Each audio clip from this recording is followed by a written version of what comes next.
A paz, meus irmãos. Meus queridos irmãos, choveu muito hoje, não? Lá no centro inundou, Inácio? É, o seu lado lá. Encheu? Não. É. Fiquei sabendo que Suzano tá feio o negócio lá, né? Ferraz eu não sei, né? Poá. O piscinão ajudou bastante, né? Pelo jeito. Ou não? Ajudou? O piscinão aqui de Poá? Quem mora mais pro centro aqui? Ninguém sabe? É. Nós somos aqui de baixo, né? Choveu bastante. Meus irmãos, nessa noite, eu, eu gostaria de, assim, compartilhar. Eu achei que o Francisco viria, mas não veio. Ainda ele está de férias, né, do seu serviço. E, se Deus nos permitir, a partir de fevereiro, nós vamos começar aí uma sequência de estudos. Mas hoje eu tenho, assim, uma reflexão mais... Obrigado, Meire. Mais simples. Eu queria falar com vocês. Uma vez acho que eu trouxe esse estudo aqui, sobre algumas duplas na Bíblia, né? Eu acho que o que mais tem na área da música no nosso Brasil aqui é dupla, né? Sertaneja principalmente, não falta. É música sertaneja, quer dizer, na área sertaneja nós temos aí várias categorias, né? E duplas que estão até hoje aí, né? Um monte de duplas que assim, se separaram. Então, a gente fica olhando, né? O que leva uma dupla sertaneja a permanecer tanto tempo junto? Na opinião de vocês, é o quê? É o dinheiro que mantém os dois juntos? Pode falar, gente. Amizade, afinidade, a fama. Às vezes tem dupla que permanece, não se dão nos bastidores, mas por causa da fama, do dinheiro, estão juntos lá, né? Agora, o que separa uma dupla? Traição. Oi? Não, o que separa é infidelidade. Desculpe, infidelidade. Vocês acham que gênio, temperamento, personalidade, não é? Situação familiar às vezes pesa também, né? Nossa, quanta gente se separou, não é? Depois se arrepende, volta. É um negócio dupla, irmãos. É um negócio, sim.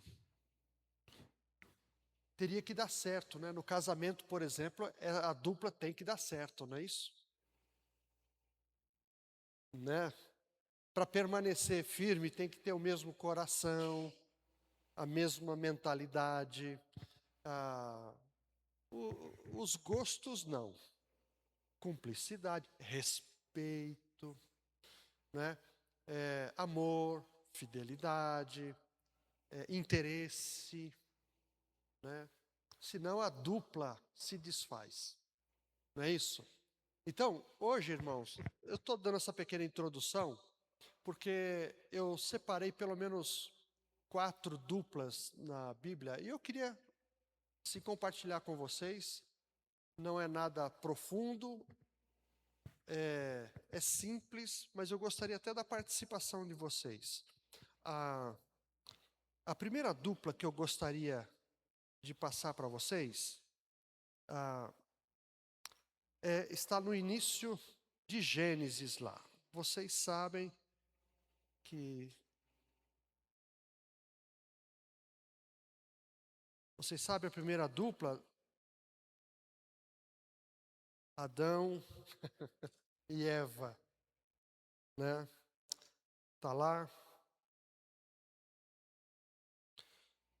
Capítulo 1, versículo 26, que diz assim, Gênesis 1, 26. Também disse Deus, façamos o homem à nossa imagem, conforme a nossa semelhança. Tenha ele domínio sobre os peixes do mar, sobre as aves do céu, sobre animais domésticos, sobre toda a terra e sobre todos os répteis que rastejam pela terra. Criou Deus, pois, o homem à sua imagem, a imagem de Deus o criou. Homem e mulher os criou. E Deus os abençoou e lhes disse, sede fecundos, multiplicai-vos, enchei a terra e sujeitai-a. Dominai sobre os peixes do mar, sobre as aves dos céus e sobre todo o animal que rasteja pela terra. E disse Deus ainda, eis que vos tenho dado todas as ervas que dão semente e se acham na superfície de toda a terra, e todas as árvores em que há fruto que dê semente, isso vos será para mantimento. E a todos os animais da terra, e a todas as aves dos céus, e a todos os répteis da terra, em que há fôlego de vida, toda a erva verde lhe será para mantimento. E assim se fez.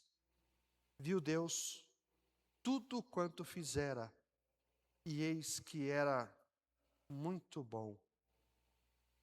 Bom, aqui está a origem da primeira dupla, né? É interessante que é só depois que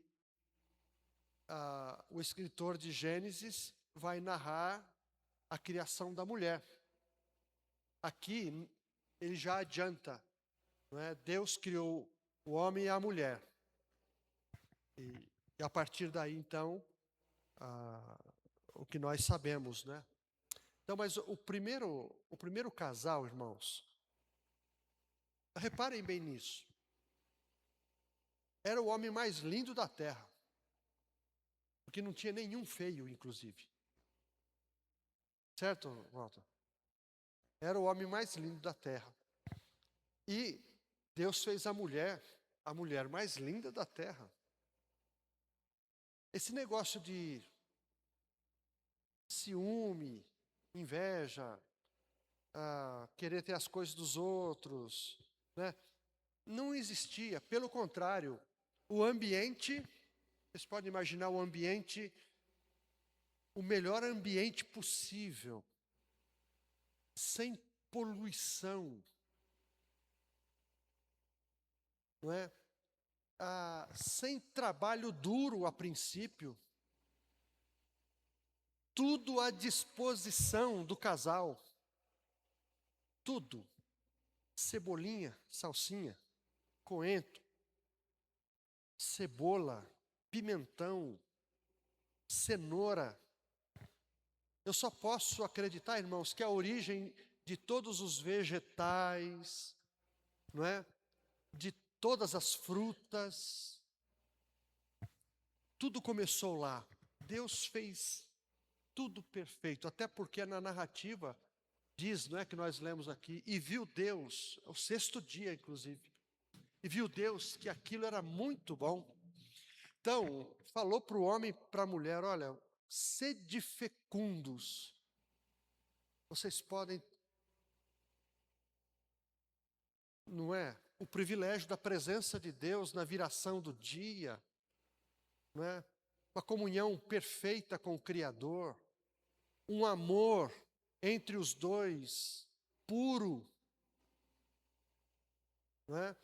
Sem influência, pelo menos a princípio, externa. Então, era uma perfeição. E disse Deus para os dois: olha, desfrutem. Está tudo à disposição de vocês. Eu fico imaginando os rios sem poluição, sem barulho de carro, de moto, de motoqueiro entregando pizza à noite. Era uma benção, né? Mercado Livre, apertando a campainha de casa, entrega. Então, né? Sem briga, sem motivos para uma discussão assim, nada, tudo perfeito. E aí, né? Eles eram, assim, mais uma coisa, eles eram livres, não perfeitamente livres, mas porque, irmãos, só Deus é perfeitamente livre. E mesmo assim, Deus não é livre para ir contra aquilo que Ele mesmo determinou. Vocês concordam com isso? Ele não pode ir além do que Ele determinou. Então, Ele tem liberdade para fazer o que é certo. Então, Ele é perfeitamente livre. Já o homem e a mulher, eles tinham liberdade, mas uma liberdade restrita. Eles foram criados e foram colocados num jardim. Aqui é o Éden. Eles foram colocados e eles tinham que cuidar daquele jardim. Então, até onde eu entendo, eles não tinham liberdade para sair do jardim. Até se eles desejassem, eles podiam desejar, mas sair do jardim, não, porque eles eram limitados. Então, eles tinham uma liberdade limitada. Não é? Então, passeavam, comiam, subiam no pé de manga, pé de gabiroba, não é? Sem que eles percebessem, pé de abóbora, a rama se espalhando pelo chão, não é? E eles iam lá, como é que é isso? E Adão colocando nome nas coisas, nos animais. Nós não conseguimos nem imaginar a grandeza, o privilégio disso, né? Mas foi assim que Deus estabeleceu. E aí, essa dupla, um dia foi visitada, né, por alguém. A Bíblia diz que a serpente, eu não sei, irmãos, não há quem explique isso. Provavelmente, os animais, eles eram dóceis, não eram selvagens, não é? Porque até então, nós não vemos nada de selvageria, não é? Predadores, não. O convívio era um convívio muito bom, né? Fico imaginando, né? Adão olhando para os animais. Quer dizer, isso antes da Eva ser criada, né? Olhando os animais, o texto diz que foi ele que colocou o nome nos animais, né? Eu fico imaginando o que levou Adão a chamar a girafa, claro que na língua dele lá na época, mas de girafa. Deve ter uma razão, né? Vaca, boi, hipopótamo. Ele foi colocando. Não sei se ele via, mas a que ele compararia aquele animal para colocar aquele nome? Né? Mas foi assim que aconteceu, ele foi dando nome. Tá. Aí vem a criação, no capítulo 2, vai falar do surgimento de Eva, e os dois estão lá, curtindo, comendo de tudo, do bom e do melhor, não é? E de repente, então, eles são visitados, né? E o texto diz que a serpente vem e fala. Há muita teoria a respeito disso, eu não quero entrar nesse campo não, porque são só teorias. Mas depois a Bíblia vai explicar que por detrás deste animal, não é? Satanás, ele chegou ali. É claro que com a permissão de Deus, ele entrou no jardim e, de alguma maneira, ele se apossou daquela serpente, que dizem, teoricamente, ser aqui um animal muito lindo. Certamente não assustava o casal, não era peçonhento. Alguns dizem até que ela poderia ter pernas, porque é só quando Deus amaldiçoa a serpente é que ele diz: você agora rastejará e comerá o pó. Do pó você sobreviverá. Não é? Então ela começou a rastejar. Então, alguns dizem que ela não rastejava, mas ela subia com muita facilidade nos lugares, alguma coisa assim. Mas isso aí, irmãos, é só especulação. O fato é que Satanás, de alguma maneira, foi lá e seduziu Eva. E Eva, então, seduzida pela serpente, enganada pela serpente, ela vai e desobedece uma ordem de Deus, direta. Não é? Você pode aproveitar de tudo, só não mexa nisso. E ela foi, não é? E deu ouvidos à serpente, e depois ainda compartilhou com o seu marido, com o seu companheiro. Não é? Então, a partir daí, tudo muda. Tudo muda.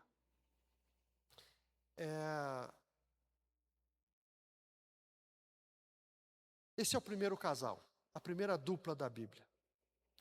Eu não vou falar por ordem cronológica, irmãos, porque o segundo casal eram dois irmãos, né? O Caim e Abel. Agora, eles já estão debaixo de uma condição do pecado. Mas vamos lá, no capítulo 4, nós vamos ver a segunda dupla. A primeira, um homem e uma mulher. A segunda dupla, dois homens. Capítulo 4. Coabitou o homem com Eva, sua mulher. Esta concebeu e deu à luz a Caim.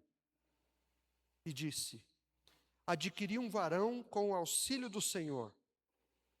Depois deu à luz a Abel, seu irmão. Abel foi pastor de ovelhas e Caim, lavrador. Aconteceu que no final de uns tempos trouxe Caim do fruto da terra uma oferta ao Senhor. Abel, por sua vez, trouxe das primícias do seu rebanho e da gordura deste. Agradou-se o Senhor de Abel e de sua oferta, ao passo que de Caim e de sua oferta não se agradou. Irou-se, pois, sobremaneira Caim e descaiu-lhe o semblante. Então lhe disse o Senhor: por que andas irado? E por que descaiu o teu semblante? Se procederes bem, não é certo que serás aceito? Se todavia procederes mal, eis que o pecado mora, à porta. O seu desejo será contra ti, mas a ti cumpre dominá-lo. Olha, irmãos, eu vejo aqui uma coisa, uma curiosidade. Quando Deus fala com Adão e Eva, diz para eles assim, desfrutem de tudo e dominem sobre a terra. Dominem os pássaros, dominem os animais, os peixes. essa ordem, ela foi dada para o casal. Significa dizer que quando aparece a serpente lá falando, qual deveria ser a atitude de Eva e de Adão? Resistir. Dominar. Dominar nesse sentido significa o quê? Fazer a coisa certa para o meu bem, não é isso? Ou seja, nada deve vir sobre mim ao ponto de me dominar, de me controlar. É eu que tenho esse poder dado por Deus de dominar e controlar. Aqui, com relação a Caim, Deus fala também isso. Quando eles foram levar as suas ofertas lá, foram sacrificar num determinado tempo, Abel levou das suas ovelhinhas, né, a primícia, o mais bonito, o primeiro, né? Mas Caim levou do fruto, porque Caim era agricultor, Abel era pastor de ovelhas. Então cada um levou o melhor que achou daquilo que produzia. Mas Deus pega Caim, não é, no flagra, e Deus não aceita o que Caim oferece. Por quê? Alguém pode me responder? Não foi de coração? Ofereceu o quê? O pior? Será? O texto fala isso?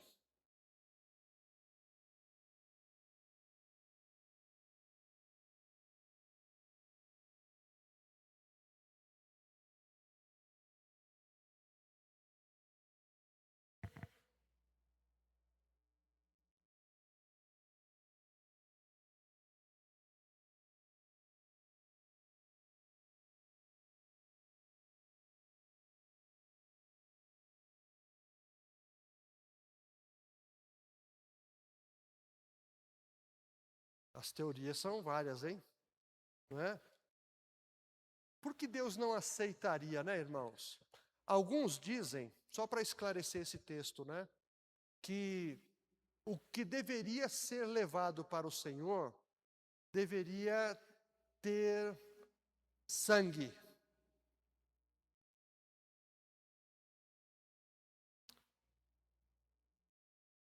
Abel levou uma ovelhinha, não é? Certamente para oferecer ao Senhor essa ovelha, ela teve que ser sacrificada e oferecida a Deus. Caim levou daquilo que produzia. Então, há também quem diga assim, então, Caim talvez não tenha obedecido o critério que Deus colocou logo no início ali. Porque para que os seus pais, né, Adão e Eva, fossem perdoados por Deus, o próprio Deus, prepara para eles uma pele de animal. Certamente um animal que era vivo e foi sacrificado. Isso apontaria para Jesus, não é? Então, hoje, por exemplo, nós somos cobertos, somos perdoados, porque o Cordeiro de Deus foi morto, não é? E o seu sangue, então, nos cobre diante de Deus.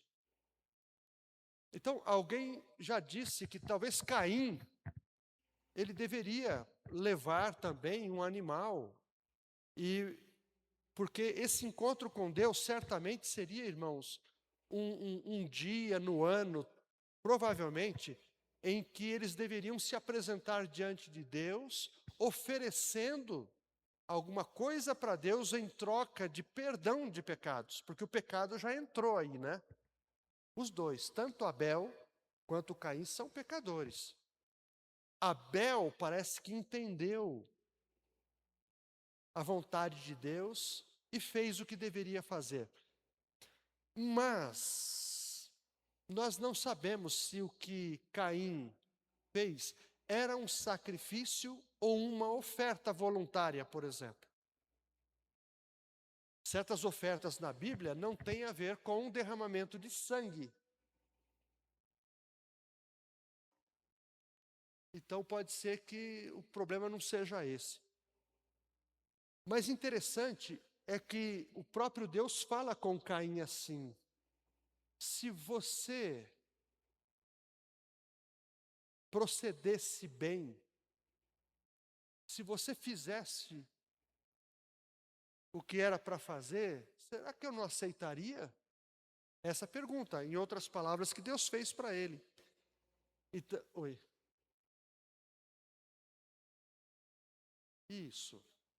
Isso. Então, talvez o problema maior não seja o que Caim ofereceu, porque Deus, primeiro, Ele não olha o que é oferecido. Em primeiro lugar, Ele olha quem está oferecendo.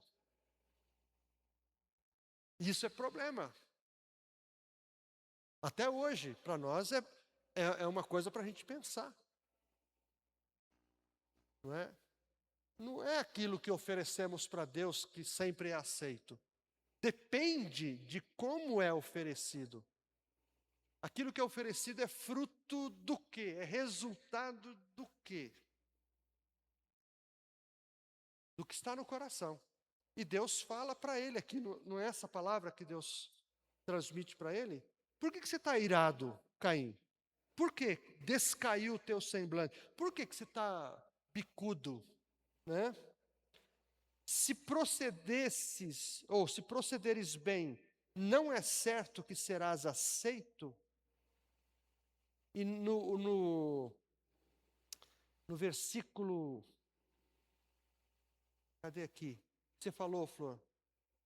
Versículo, teria que ser 4 e 5 numa tacada, né?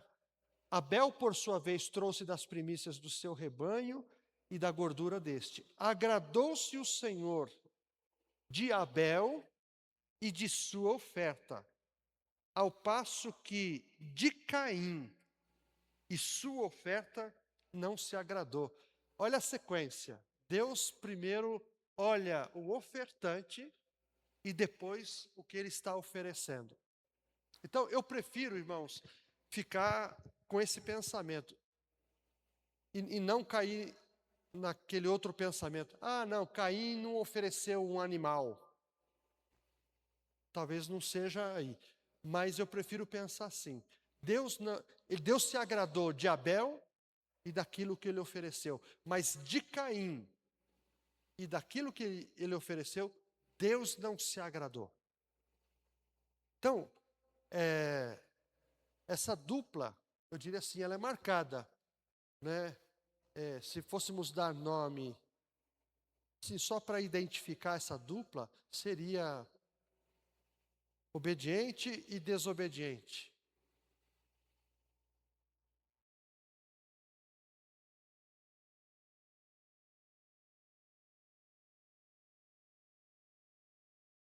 Em primeiro lugar.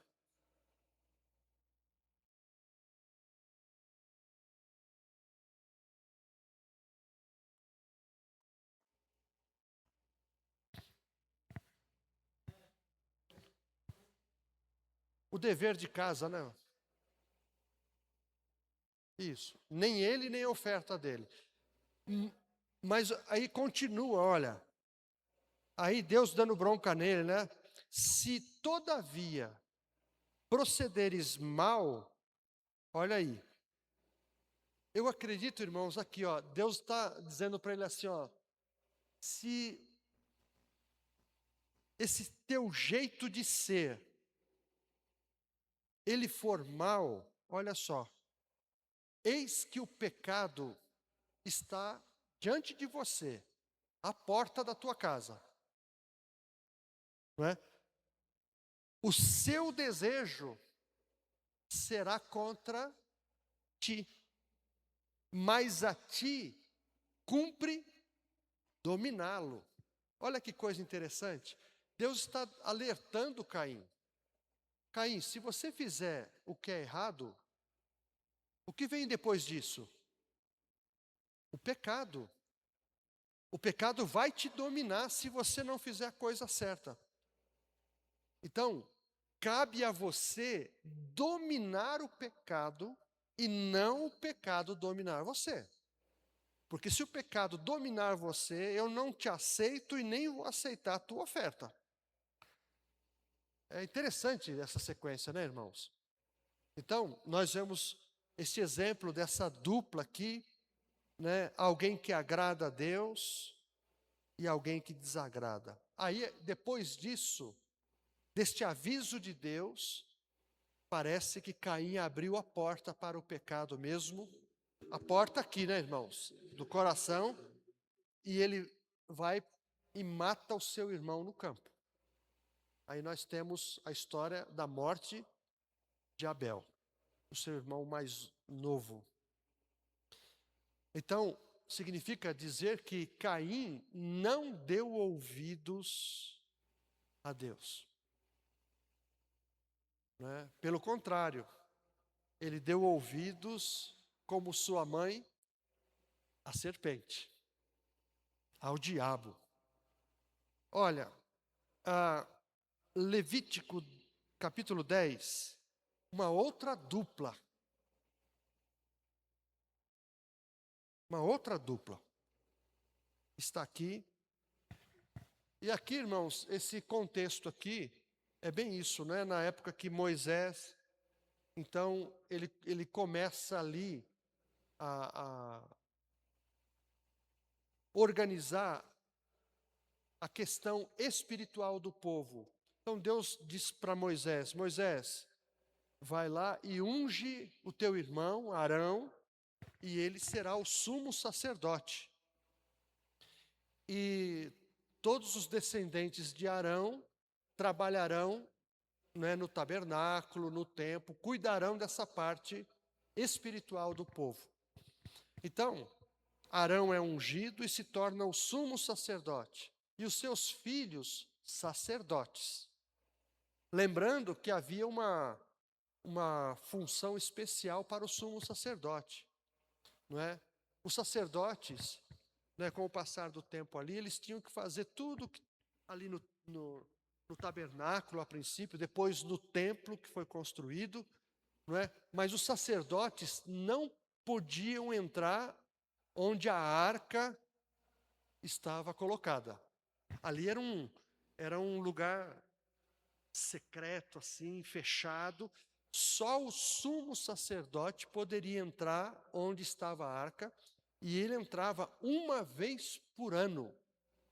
E ele tinha que levar uma bacia contendo sangue, não é?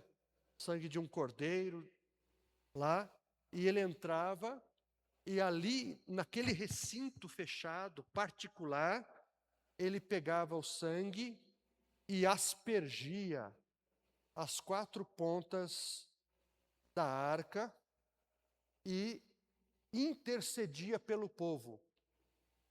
Significava dizer o seguinte: este papel do sumo sacerdote tinha a ver com um pedido de perdão pelo povo. Então, o sumo sacerdote se vestia de alto a baixo com uma roupa muito especial. No peito tinha lá as 12 pedras, assim, né? Colocadas, representando o povo. Ele entrava com uma mitra. Acho que ele, assim, em parte ele parecia com o Papa, assim, aquela mitra do Papa, dos cardeais, assim, a mitra, uma roupa toda especial de linho, um colete, cinto também especial, feito de linho, com cores especiais, tudo apontando certamente para Cristo que viria, não é? Então ele entrava ali, ficava um tempo orando. Ele orava por ele mesmo e pelo povo. Então, Quando ele saía daquele recinto, ele saía, atravessava ali o lugar santo,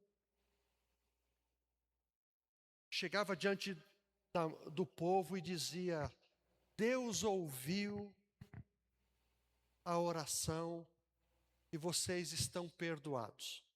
Só o fato dele sair vivo de lá significa que Deus ouviu, não é? Então, era assim. Nessa época, só Arão poderia fazer isso uma vez por ano. Os seus filhos trabalhavam lá, acendiam as lâmpadas do candelabro, trocavam os pães da proposição, levavam as ervas aromáticas ali e o incenso, né? Eles faziam tudo, mas não entravam no lugar onde a arca estava. Eles recolhiam, não é, porque eles estavam no deserto, eles desmontavam aquela tenda, pegavam todos os utensílios, desde o lado de fora, onde ficava o altar do holocausto, todas as ferramentas lá, né, os garfos, espetos, as pás que tiravam as cinzas, não é, as facas, tudo. Aí eles desmontavam, embalavam tudo, quando o povo saía de um lugar para o outro, não é, iam para lá. Chegava num determinado lugar onde Deus, não é, dizia, para aqui. Aliás, era uma nuvem, né? Subia, indicava o caminho, e quando ela parava, o povo tinha que acampar ali. Todas as tribos em volta da tenda. Então, eles faziam isso, os sacerdotes, né?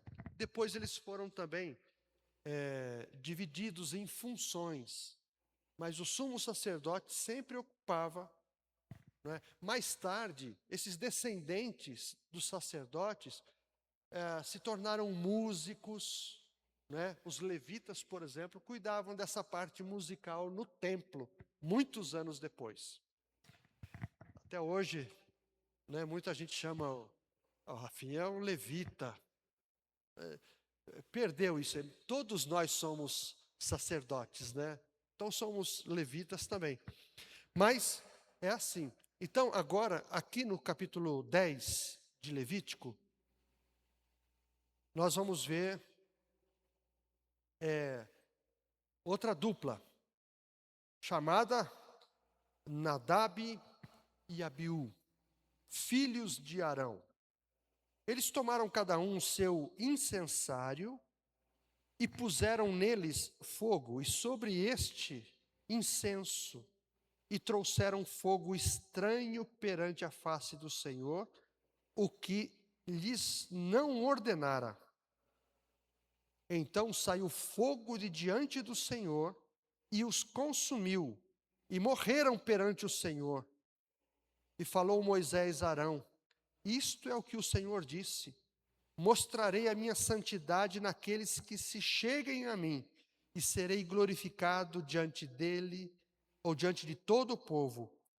Porém Arão se calou. Até aqui, irmãos, o que aconteceu?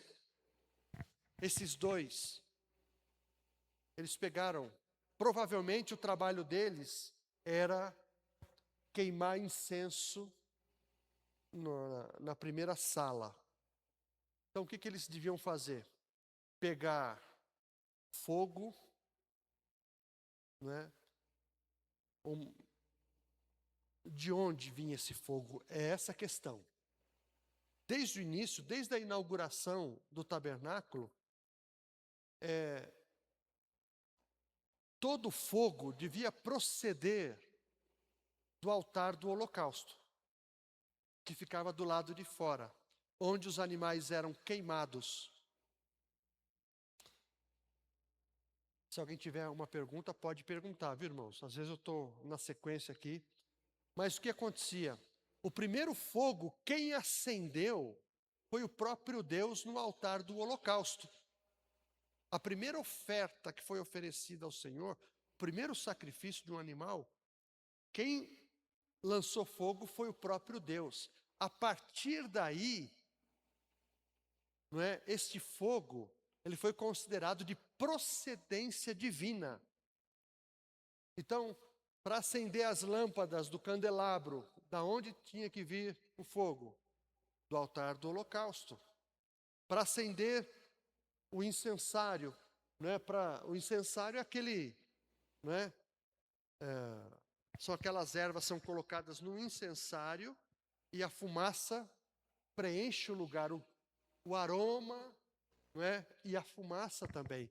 Então, essa fumaça provavelmente ela ficava naquele ambiente, o aroma, porque as ervas eram aromáticas, né? Também direcionadas por Deus. Deus aceitava o incenso só com aquelas plantas que Ele mesmo determinou, não podia ser outras, né? O azeite, da mesma forma. Então, aqui entra uma negligência. Nós não sabemos exatamente o que aconteceu, mas provavelmente, por causa da expressão fogo estranho, Nadab e Abiú, eles acenderam o incensário sem ter a origem no altar do holocausto. Provavelmente eles pegaram a caixinha de fósforo lá na época e acenderam. Mas por que fizeram isso?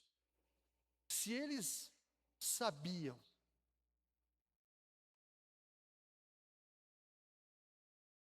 eles entram e o texto diz que Deus fulmina eles lá dentro do lugar chamado lugar santo.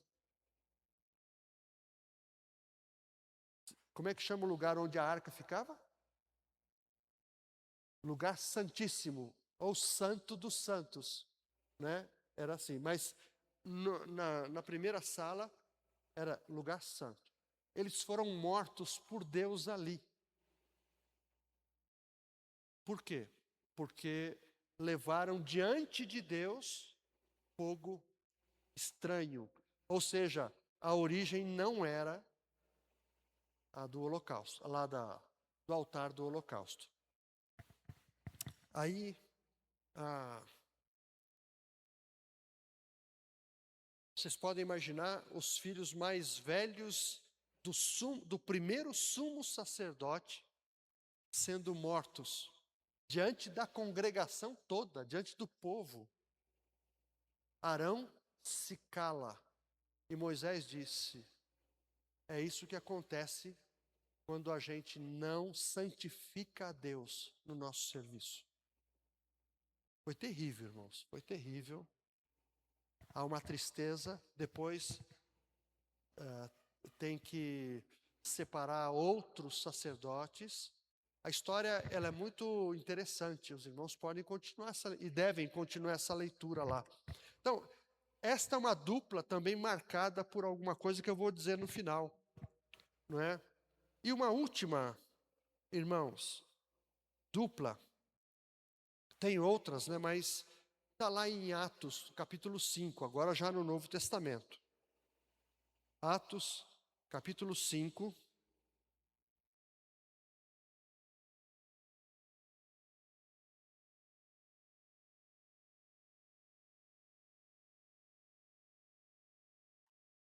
Aliás, a gente poderia começar essa leitura no capítulo 4, versículo 36, para dar mais sentido ao capítulo 5. Olha só. José, a quem os apóstolos deram o sobrenome de Barnabé, que quer dizer filho de exortação, levita, natural de Chipre, como tivesse um campo, vendendo, trouxe o preço e o depositou aos pés dos apóstolos. Então o nome dele inteiro como é que era? Exercício. Rápido. O nome inteiro desse homem.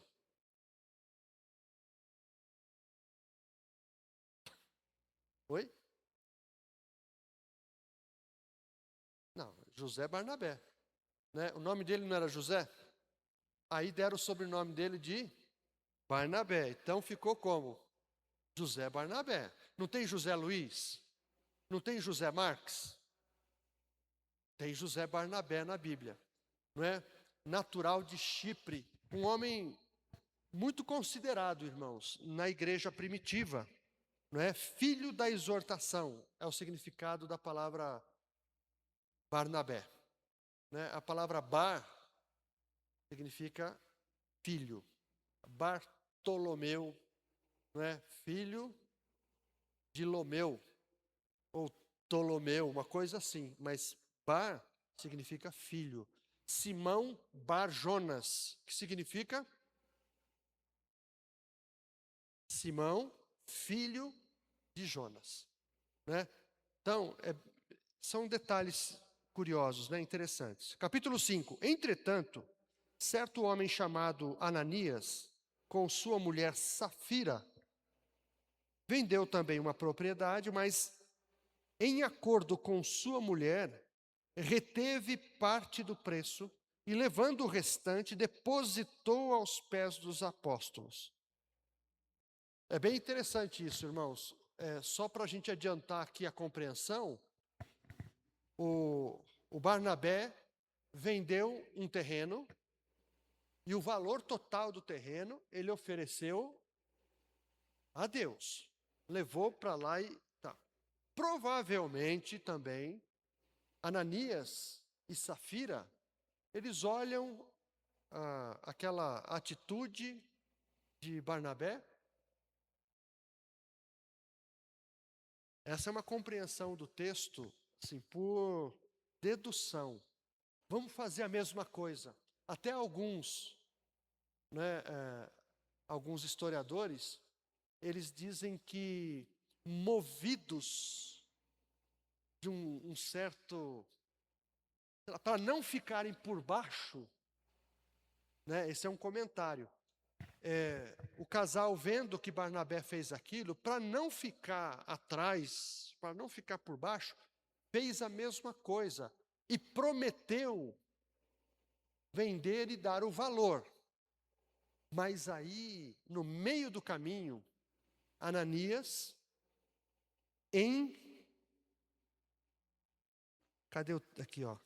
acordo com a sua mulher, reteve parte do preço e, levando o restante, depositou-o aos pés dos apóstolos. Aí vem, né, irmãos? Aí vem Pedro e diz assim: Ananias,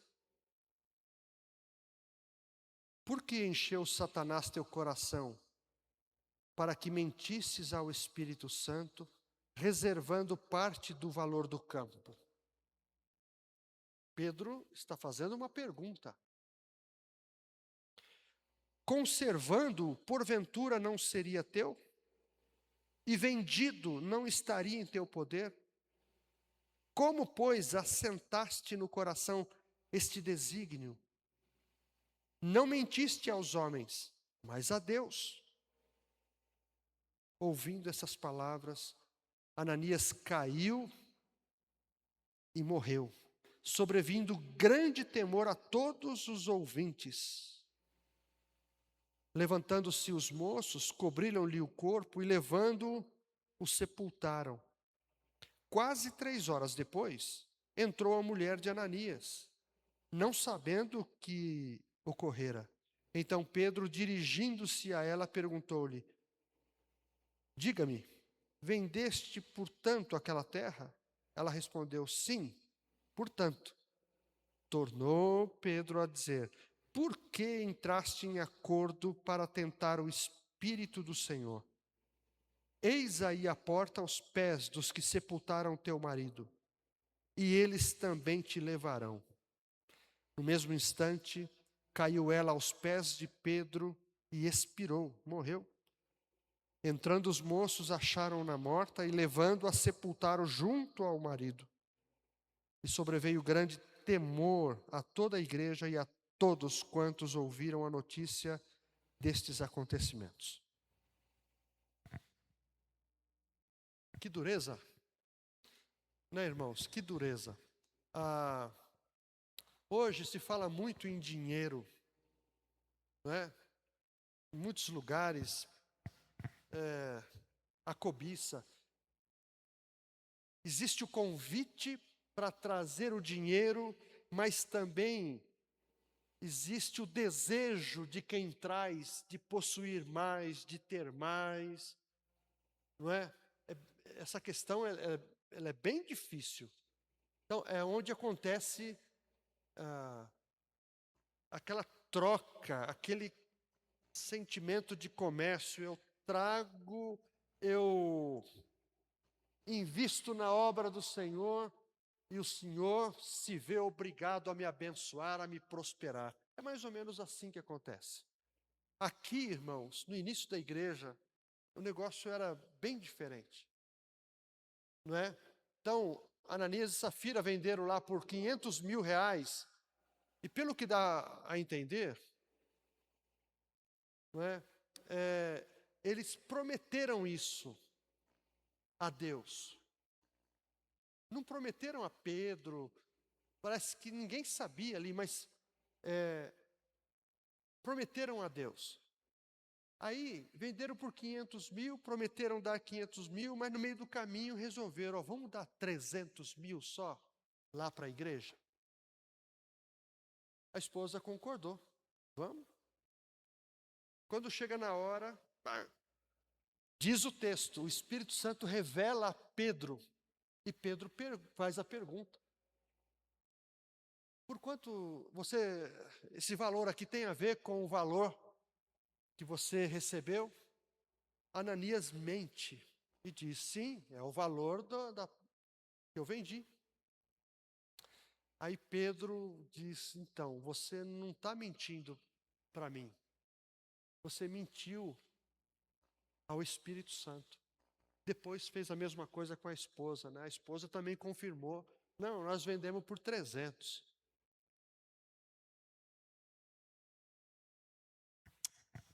A forma como aconteceu é difícil de explicar. Por que Deus tirou a vida desses dois? Nós não temos no texto, mas eles brincaram com o Espírito Santo. Essa pergunta que Pedro fez, Jesus também fez para Judas, não é? Por que Satanás encheu o teu coração? Por que você permitiu? Né? Então, irmãos, ó, desde Adão, depois Caim e Abel, depois Nadab e Abiú, e agora, por último, Ananias e Safira. O que tem em comum nas quatro situações? Alguém pode sugerir alguma coisa?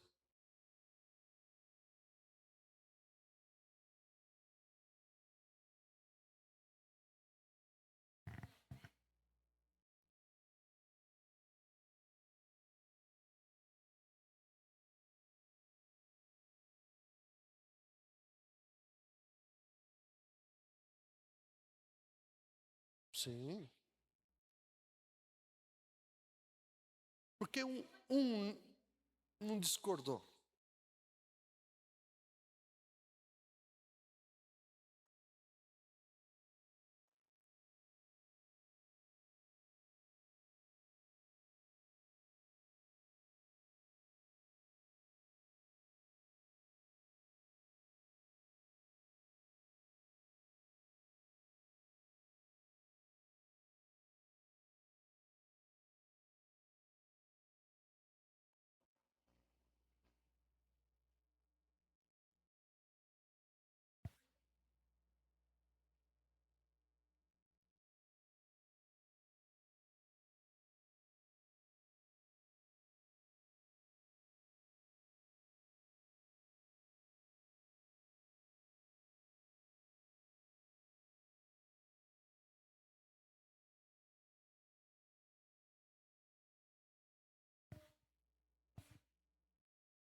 Sim.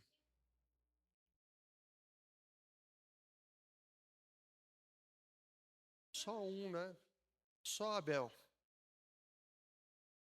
É.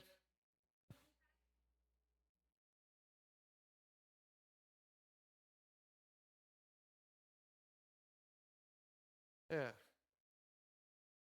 Mais alguém quer responder o que tem de comum nas quatro situações?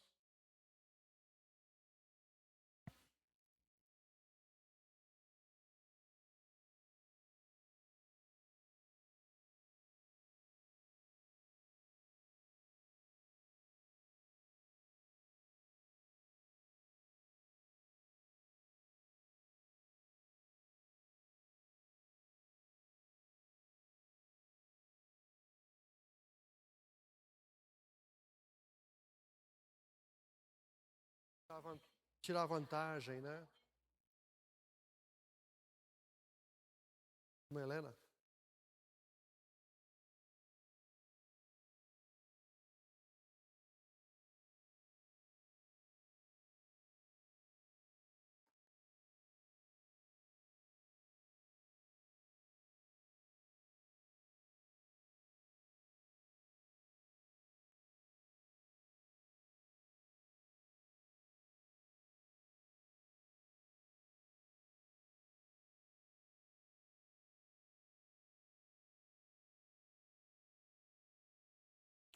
Sim, certo. Ô, irmãos, a conivência é um negócio muito sério, né? Adão, por exemplo, ele foi conivente ou não com a sua esposa? Foi, não foi? Foi conivente. Ele não tinha comido, ele tinha ele tinha a liberdade e a responsabilidade, que são coisas que andam juntas, né? De chegar para sua esposa e dizer para ela: o que você fez? Eu não posso comer, não devo comer, não vou comer. Ele tinha não é, essa oportunidade, não fez. Não é? Com relação a Caim e Abel, os dois sabiam o certo a fazer. Um escolheu fazer errado, não é? E o outro decidiu fazer a coisa certa. No caso de Nadab e Abiú, um historiador, ele chegou a dizer o seguinte: provavelmente, aliás, hoje eu estou falando bem essa palavra, né? Porque o texto não traz todos os detalhes com clareza, né? Mas pode ser que os dois tenham se embriagado, os dois sacerdotes, pode ser que eles tenham se embriagado, né? E pegaram fogo, ficaram de fogo, né? E pegaram fogo de uma outra origem, de um outro local, né? Então, de alguma maneira, os dois foram coniventes. O Nadab foi conivente com Abiú e o Abiú foi conivente com Nadab. Então, essa coisa da conivência, irmãos, é um negócio muito sério, né? E, finalmente, Ananias e Safira. Aí, o texto é bem explícito, né? É claro, os dois combinaram de levar um valor menor do que foi oferecido a Deus. E diante ali do apóstolo Pedro, eles confirmam a mentira, não é? E morrem. Então, a conivência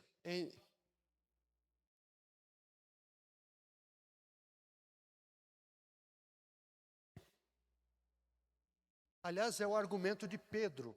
Pedro fala para ele, para o Ananias: olha o que você foi fazer. você não tinha uma propriedade? Não era tua? Se você ficasse com ela, não seria tua propriedade? Mas uma vez que você ofereceu, né? E outra coisa, o texto não diz que houve um pedido, não era uma campanha, não era nada. Aquilo foi uma atitude pessoal, né? Mas de um jeito interessante. Eu não tinha reparado, mas esses 4 exemplos aqui são 2 casais, né? Marido e mulher, e, e 2 duplas de irmãos, né? Eu não sei o que isso significa, mas é interessante. Isso pode acontecer com a gente, não é? Pode extrapolar esse ambiente da família, né? Pode ser uma sociedade. E a gente sabe, né, irmãos, quanta coisa errada corre nesses meios aí onde há sociedade, né? Sócio daqui, sócio de lá, aí um vai fazer, o outro descobre, manipula e tal. O fato é, irmãos, que, terminando, embora a gente não tendo toda a liberdade que a gente, de repente, gostaria de ter, né, às vezes a gente é mal informado sobre liberdade. Não existe liberdade sem responsabilidade. A impressão é que esses 4 exemplos, parece que eles quiseram, ou pensaram assim, não, eu tenho liberdade de fazer o que eu quiser. Não, não tem. Eles podem fazer o errado, mas eles fizeram sem qualquer responsabilidade. E quando a gente acha que é livre e a gente esquece a responsabilidade, então é quase 100% de chance da gente cair em pecado. Só um desses 4 exemplos, não é, se limitou àquilo que Deus determinou, que foi Abel. É assim que Deus quer, é assim que eu vou fazer. É assim que Deus quer que eu ande, eu vou andar como Deus quer. Não vou inventar, não é? Ainda mais, assim, inventar, irmãos. A gente pode inventar alguma coisa assim entre nós, né? Mas assim, com Deus não dá. Deus conhece o nosso coração, Deus conhece o nosso procedimento, Deus conhece as nossas conversas, assim, ao pé do ouvido. Não dá, não dá. Então, irmãos, eu queria deixar com vocês, assim, vamos para casa pensando nesses 4 exemplos, né, dessas 8 pessoas. E se a gente agir como Abel, eu acho que nós escapamos, hein? Não é? Nós temos a benção de Deus. Do contrário, a, a gente pode perder a nossa própria vida, né? Chegar ao ponto, irmãos, de, né? Eu não entendo porque Deus fez isso, mas certamente foi uma ação de Deus. A morte do último casal, chegar a esse ponto, diante da igreja, é muito triste. E é feio, né? Por que foi mentir? Por que mentiu? Não era para ser assim. Alguém tem alguma pergunta para fazer dentro disso aqui, ou alguma colocação a fazer? Pode fazer. Agora, ou cale-se até a próxima quarta-feira. Alguém quer dizer alguma coisa? Fala, Consola. Pode falar, Consola.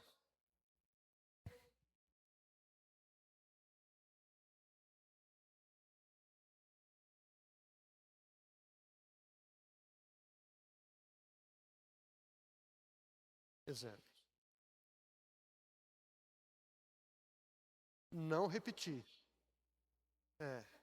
E, e lembrando de Abel, né? É o que é o homem obediente. Irmãos, é tão interessante isso. Quando Caim mata Abel, Deus vai atrás de Caim e pergunta para ele, né? Onde está o teu irmão? E a resposta de Caim prova que ele era um cara do mal mesmo, não é? Vocês lembram qual é a resposta de Caim para Deus? Sou eu guardador do meu irmão? Sei lá. Ai, irmão, se eu fosse Deus, eu ia dar um tabefe nele. Olha a resposta que ele dá para Deus. É muita petulância. Hoje tem filho que responde assim para pai e mãe, né?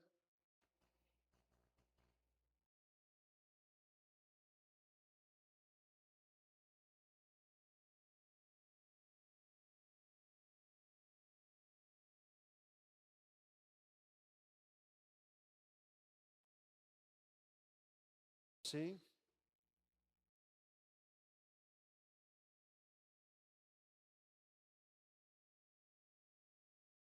O Espírito Santo revelou para Pedro isso aí.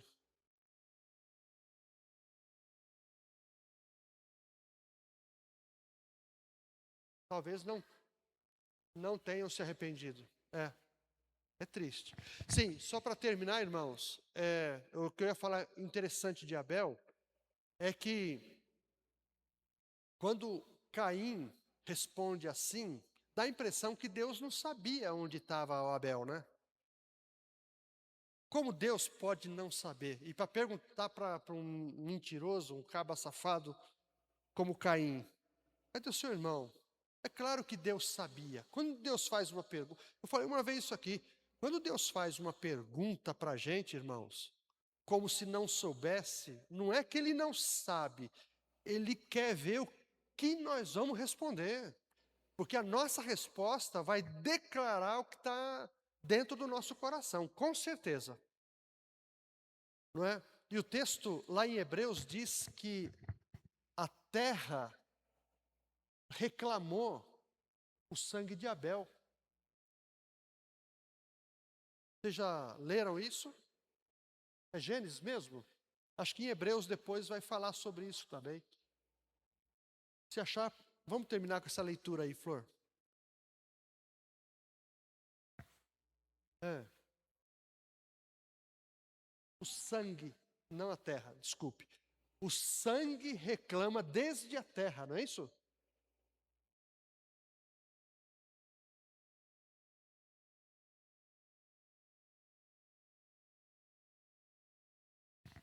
É claro que Deus sabia. Agora, olha só, né, irmãos? O pecado entra e, e corrompe o nosso pensamento. A terra não foi feita para receber sangue humano. E o que nós temos visto no nosso estado, em outros estados, no nosso país, é feio demais. E a gente às vezes passa batido, irmãos. Então, isso tudo está na conta de Deus. Toda morte, ainda mais morte de pessoas inocentes, isso tudo vira um clamor diante de Deus, e Deus vai dar um jeito nisso aí. Alguém pode dizer assim: ah, mas Deus é misericordioso, no final das contas Ele vai perdoar todo mundo. Meus irmãos, eu não creio nisso, a Bíblia não nos ensina assim. Deus é justo, Deus é justo, e Ele fará justiça contra aqueles que praticaram todo tipo de iniquidade, impiedade. Então, que Deus nos ajude, que nunca a terra venha, o sangue de alguém esteja clamando diante de Deus contra nós, que isso aí se tornaria uma maldição para nós.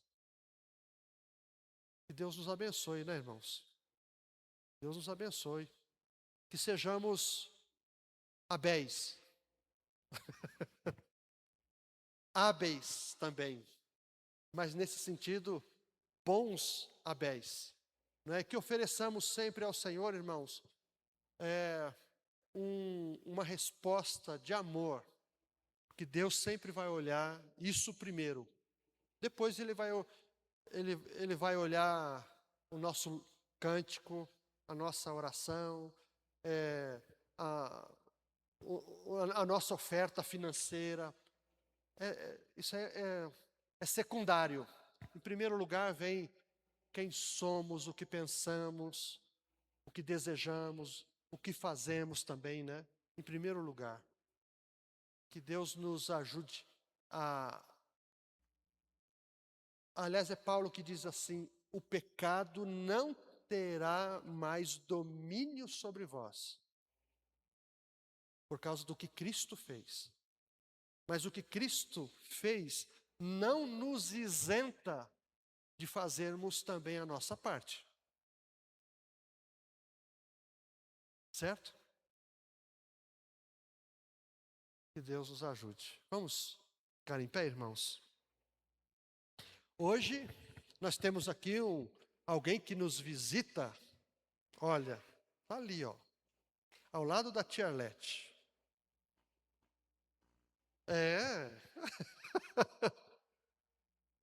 Nilma. Vilma. E eu falei? Nilma. Vilma. Obrigado, dona Vilma, por sua presença. Eu já sei quantos anos ela tem, eu já sei, em 3 minutos de conversa, já sei o que ela faz, do que ela gosta, o hobby dela. Foi muito legal o nosso papo, dona Vilma. E teatro também? Olha aí. Olha aí. Ela trabalha com retalhos. Faz bonecas com retalhos de pano. Posso falar a sua idade? Ela não parou ainda, é com todo respeito. 75 anos, costurando, fazendo as bonecas, vendendo, está na ativa. Eu tiro o chapéu para ela. Oi? Olha lá, e vai até as 3 da manhã costurando. Eu também costuro no sofá lá, começo às 10 horas da noite, fico costurando no meu sonho lá, né? Mas, exatamente. Mas muito obrigado, dona Vilma, pela sua presença aqui, viu? Deus abençoe. Vamos agradecer a Deus, irmãos. Senhor, queremos te agradecer.